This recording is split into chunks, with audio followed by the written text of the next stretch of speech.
Hai semuanya, sekarang aku akan menceritakan kelanjutan film dari Descendant of the Sun episode 7, 8, dan 9. Bagaimana ceritanya? Let's go it!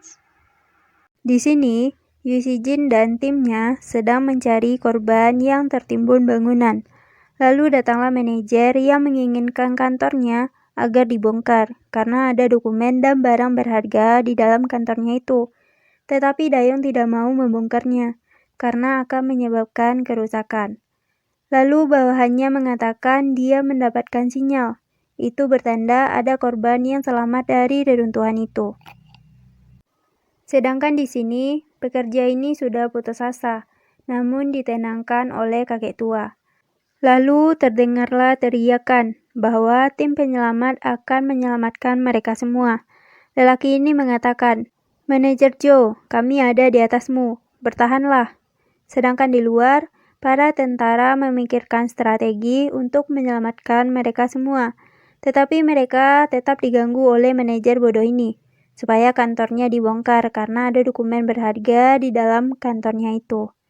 Yu Jin pun marah dan menyuruh anak buahnya untuk menyingkirkan manajer itu, dan kembali fokus untuk menyelamatkan para korban. Akhirnya, perencanaan penyelamatan sudah diputuskan. Di sini, walkie-talkie sudah diperbaiki. Gibyo memberikannya kepada Moyun karena Dr. Daniel ingin bicara dengannya. Ia ingin mengoperasi pasien, namun dihalangi oleh bawahan Moyun. Moyun pun memarahi bawahannya. Sedangkan di sini, tentara berhasil mengeluarkan korban yang terjebak reruntuhan bangunan. Mereka pun keluar dengan selamat. Salah satu pasien mengatakan, manajer Joe alias kakek tua ada di bawahnya, dan dia menunjukkan lokasinya. Di sini pasien Munju sedang sekarat, lalu datanglah Moyun yang memukul pasiennya, dan sang pasien harus segera dioperasi. Operasi akan dilakukan di bawah terik matahari. Perawat pun mengambil peralatan operasi. Di sini, Lee Ji-hoon akan menyuntik wanita ini, tetapi sang wanita ini tidak mau karena dia sedang hamil. Kemudian dia pun diobati tanpa diberikan rasa penghilang sakit.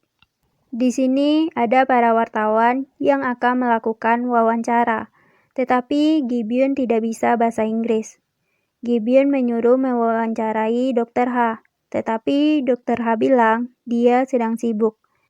Lalu, Gi-byun pun menyuruh mewawancarai Dr. Song. Awalnya Dr. Song bilang dia tidak pintar bahasa Inggris.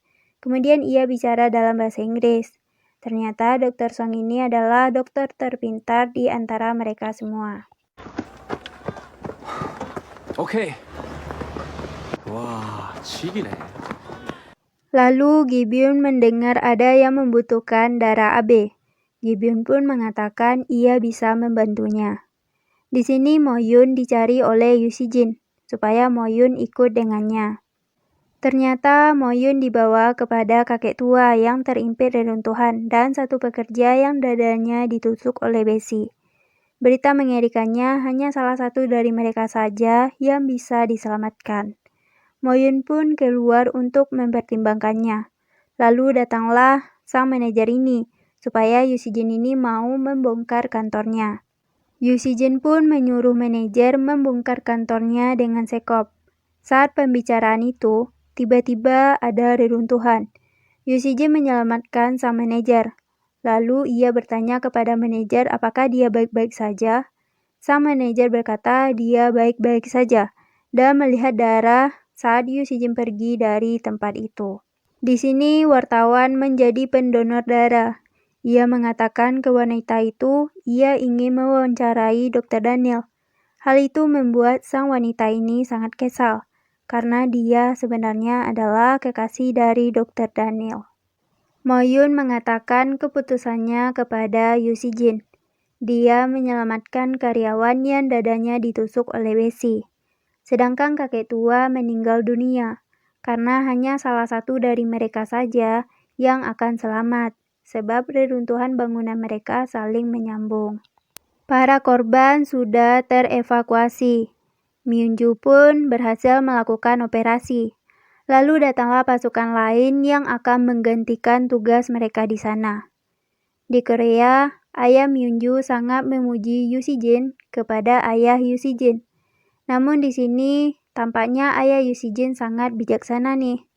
Sedangkan di rumah sakit, Ibu Lee Ji-hoon marah-marah kepada kepala rumah sakit agar menyuruh anaknya pulang secepatnya. Di Uruk, Lee Ji-hoon terlihat sangat sedih, lalu dihibur oleh Dr. Song. Di sini tiba-tiba manajer ini datang, karena ia ingin dirawat di ruangan itu. Namun ia diusir oleh Dr. Ha. Di sini, Da-young dan Yoo Si-jin pusing karena kesulitan mengatur makanan, sebab stok makanan mereka tidak cukup. Lalu datanglah pemilik kafe ini yang membawa makanan. Yoo Si-jin sangat berterima kasih kepada wanita itu dan berkata ia akan memesan makanan untuk 100 orang. Namun itu semua akan ditraktir oleh Da-young karena gajinya sedang dipotong. Saat pasukan sedang makan, tiba-tiba datanglah Yoo Si-jin yang memberikan pengarahan kepada anak buahnya. Sedangkan saat Da-young membersihkan wajahnya, lalu datanglah Myunju yang melapkan wajahnya. Kemudian Da-young memeluk Myunju. Di sini Dr. Song membantu Dr. Ha. Lalu Dr. Song ini mengatakan, tolong hapus file yang ada di notebooknya, karena ada file yang tidak bisa dihapus. Ia pun mengatakan passwordnya kepada Dr. Ha. Dr. Ha mengira itu adalah video porno, lalu dia memarahi Dr. Song. Di sini, Mo-yoon memeriksa pasiennya dan mengembalikan sepatu yang diberikan pasiennya. Saat di luar, Mo-yoon mengingat kembali apa yang pernah dilihatnya dan sangat sedih ketika mengingat kakek tua. Ternyata hal itu dilihat oleh Yoo Si-jin. Kemudian Yoo Si-jin ditemui oleh bawahannya. Dan bawahannya itu mengatakan bahu Yoo Si-jin terluka. Lalu, luka itu diobati oleh Mo-yoon. Saat itu, Mo-yoon berkata kepada Yoo Si-jin, dia baik-baik saja, dan mereka pun saling berbincang-bincang. Yang intinya mereka saling mencemaskan dan merindukan satu sama lain. Yoo Si-jin mengatakan kepada Mo-yoon bahwa dia merindukannya dan selalu memikirkannya, meskipun dia sudah berusaha untuk melupakan si Mo-yoon ini. Dan dia menanyakan bagaimana dengan Mo-yoon.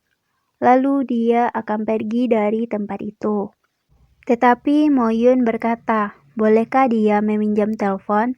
Ternyata Mo-yoon menghubungi keluarga Pak Tua tentang wasiat yang disampaikan Pak Tua kepada si Mo-yoon ini. Di sini Dr. Ha melihat Dr. Song, dan Dr. Song ini memperlihatkan cincin kawin kepada Dr. Ha. Dr. Song tidak bisa mengembalikannya karena tangannya terputus. Sedangkan di sini wanita ini marah-marah kepada Dr. Daniel ketika Dr. Daniel memperbaiki mobil yang sedang rusak. Lalu dia pergi dari tempat itu untuk memeriksa persediaan makanan. Di situ para dokter keluar dari pintu dan melihat Dr. Daniel yang sedang memperbaiki mobil. Sesampainya di ruangan, Lee Ji-hoon tampaknya sangat mengidolakan Dr. Daniel karena sebenarnya Dr. Daniel itu adalah anak orang kaya dan ibunya adalah orang Korea.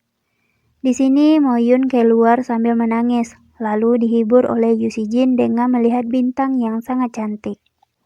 Di sini Kapten Agus memukuli manajer karena belum menyerahkan berlian kepadanya. Ia pun berjanji akan menyerahkan berlian itu kepada Kapten Agus karena berlian itu ada di dalam kantornya. Sedangkan di reruntuhan bangunan masih ada korban. Ia pun mengingat kejadian di saat dia dimarahi oleh kakek tua. Di sini manajer bertepuk tangan karena sebentar lagi dia bisa memasuki kantornya. Tetapi penggalian itu dihentikan karena prioritas mereka sekarang adalah untuk mencari korban yang selamat. Mereka pun mulai melakukan penyelamatan dengan masuk ke reruntuhan bangunan. Di sini Lee Ji-hoon melihat korban. Tiba-tiba muncul gempa susulan. Dia berusaha menyelamatkan pemuda itu. Namun, dia tidak sanggup karena tangannya terkena batu. Tangannya berdarah lalu dia pergi dari tempat itu. Setibanya di luar, dia mengatakan ada korban yang selamat di dalam. Lalu korban itu diselamatkan oleh Yoo Si-jin dan Da-young. Yoo Si-jin pun memberikan pengobatan pertama kepada pemuda itu. Karena ada beberapa peralatan yang diperlukan, Dayong keluar untuk mengambil peralatan itu. Tiba-tiba terjadilah gempa susulan. Ternyata hal itu dilakukan oleh manajer yang membongkar kantornya. Manajer pun dihentikan oleh Pak Tara ini dan membawanya. Sedangkan di sini, Dayong tampak kesal dengan tindakan manajer itu. Di sini si pemuda ini terus berteriak karena mengira Yu Si-jin sudah meninggal dunia.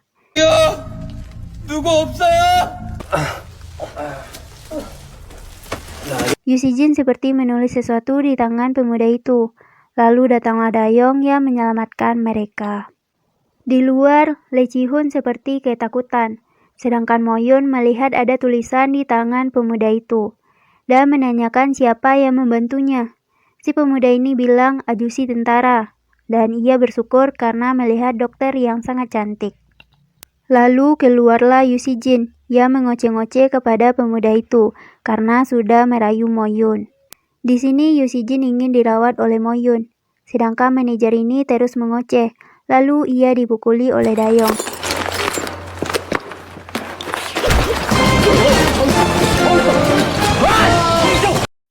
Dan Yu Si-jin memuji tingkah si Dayong ini. 짱 멋있어.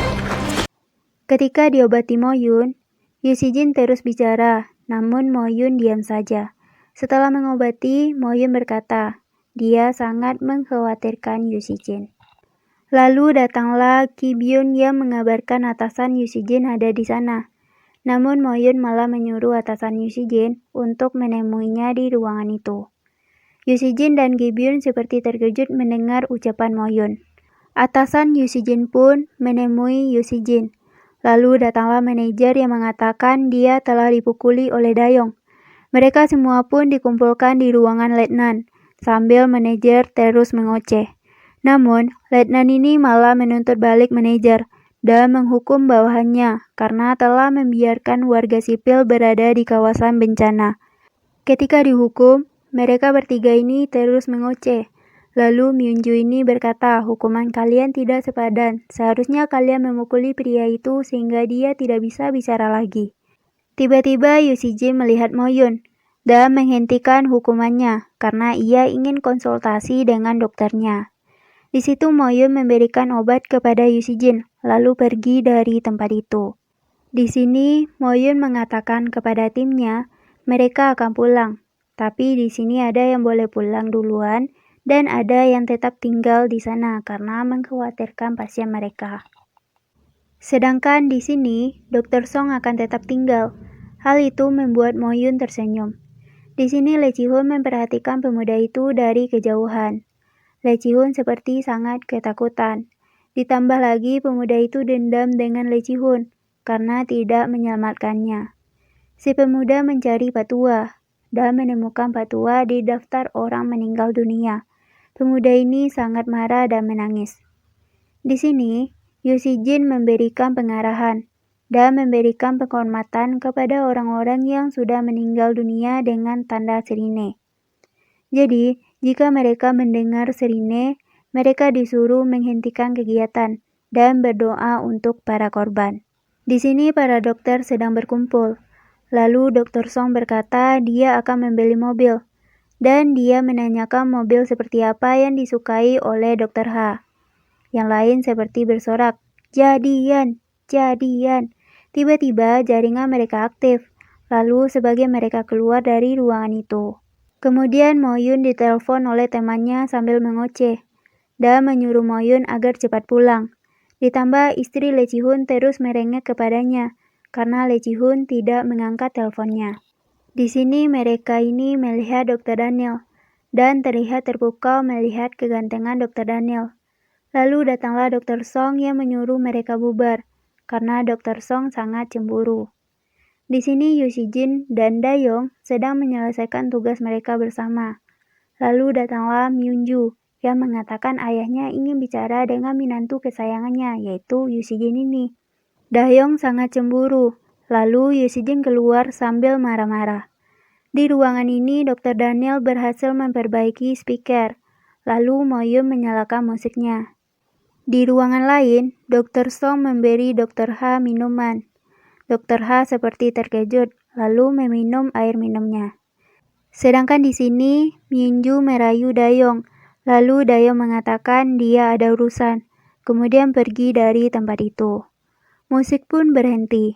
Selanjutnya berbunyilah suara rekaman Moyun yang mengatakan wasiatnya saat akan terjatuh dari tebing.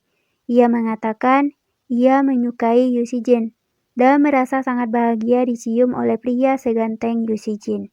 Moyun pun mendengar rekaman itu, lalu dia berlari masuk untuk menghentikan rekaman itu dan mengambil HP-nya. Ia pun dikejar oleh Yu Si-jin. Tiba-tiba, Yu Si-jin membuka pintu dan menginterogasi Moyun. Moyun terus mengelak dan akhirnya berhasil kabur dari Yu Si-jin.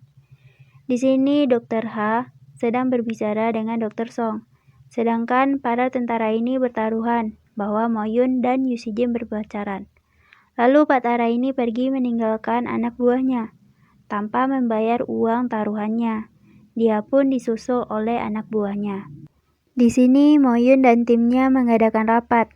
Lalu mereka ini menanyakan hubungan Moyun dan Yu Si-jin.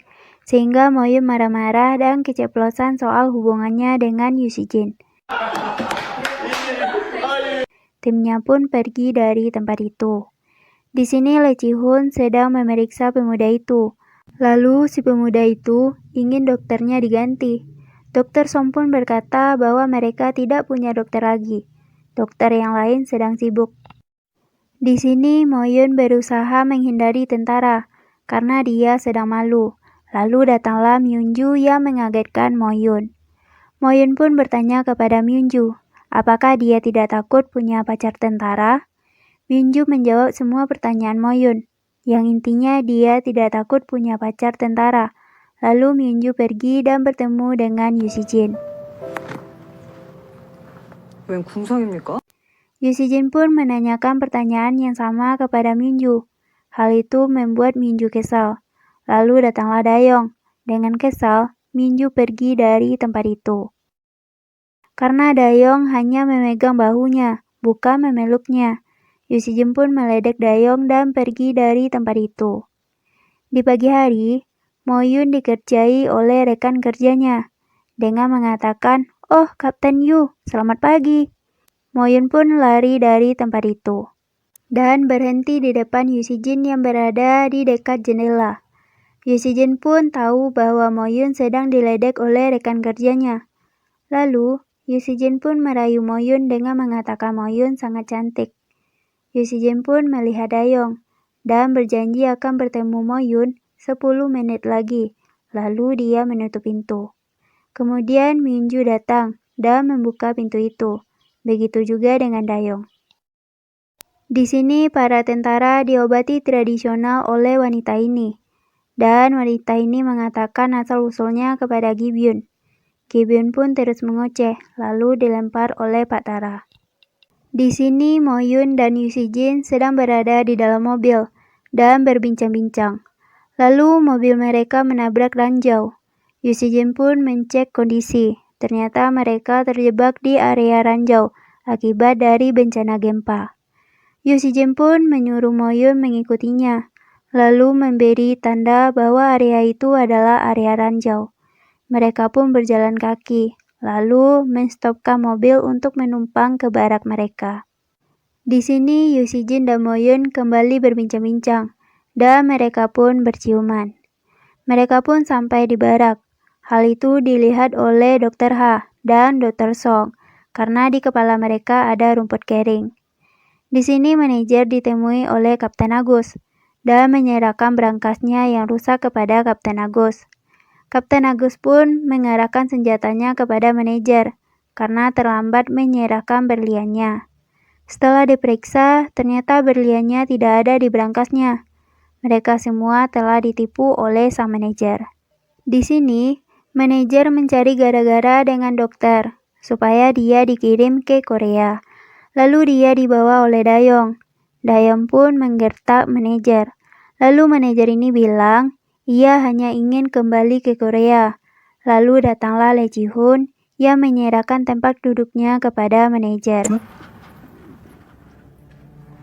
Ternyata ya, sang manajer ini mengambil berliannya, lalu dia menelan berlian itu dan merusak berangkasnya sendiri. Sang manajer pun naik bus dan pergi dari tempat itu. Di sini Dr. Song berusaha menghibur Lee Ji-hoon yang sedang putus asa karena dia tidak membantu si pemuda nakal pada waktu bencana gempa. Sedangkan di bandara, manajer sembunyi ketika dicari oleh anak buah Kapten Agus. Anak buah ini pun melaporkan kepada Kapten Agus bahwa manajer tidak ada di bandara. Di sini Yu Si-jin memperhatikan Mo-yun dengan pistolnya. Hal itu dilihat oleh Dayong. Tiba-tiba, Dayong mendapat informasi bahwa komandan akan pergi ke Uruk. Hal itu juga disampaikan kepada Myunju bahwa ayahnya akan berkunjung. Di sini Yu Si-jin memerintahkan anak buahnya untuk bersih-bersih karena komandan akan berkunjung ke barak mereka. Tiba-tiba Yu Si-jin mendapat informasi bahwa komandan tidak jadi berkunjung ke barak mereka. Di sini komandan disambut oleh bawahannya. Lalu komandan menyuruh Yu Si-jin, Mo-yun, Myunju, dan Dayong untuk menemuinya. Di situ komandan mengatakan Mo-yun cantik sekali dan mengatakan terima kasih kepada Mo-yun lalu menyuruh Mo-yun keluar dari tempat itu. Di sini terjadilah perbincangan yang mana Yu Si-jin mengatakan ia tidak tertarik dengan Myunju, lalu disuruh keluar dari tempat itu. Sedangkan Dayong diinterogasi oleh ayah Myunju. Myunju pun disuruh keluar dari ruangan itu. Sedangkan ayah Myunju dan Dayong terus berbincang-bincang soal hubungan Dayong dengan putrinya. Dayong pun disuruh berhenti menjadi tentara oleh ayah Myunju dan diminta bekerja di perusahaan ibu Myunju. Di sini, Yu Si-jin mengisi bensin, lalu mereka melihat seorang anak yang dimarahi karena mencuri obat di sebuah toko. Di sini Dayong mengatakan kepada Myunju bahwa hubungan mereka telah direstui oleh ayahnya Myunju. Sedangkan di sini, Mo-yun dan Yu Si-jin mengantar anak itu dan melihat anak-anak yang sedang sakit. Mereka semua di situ tidak mengerti perkataan Yu Si-jin dan Mo-yun. Lalu datanglah wanita ini yang bisa berbahasa Inggris. Ternyata anak-anak ini telah diculik dan akan dijual oleh Kapten Agus. Lalu Kapten Agus ditembak oleh Fatimah dan terjadilah aksi todong senjata di sana. Apakah Mo-yun akan menyelamatkan Kapten Agus atau tidak sama sekali? Bagaimana kelanjutannya? Jangan lupa tunggu ya episode 10-nya. See you and bye for next video. Bye-bye.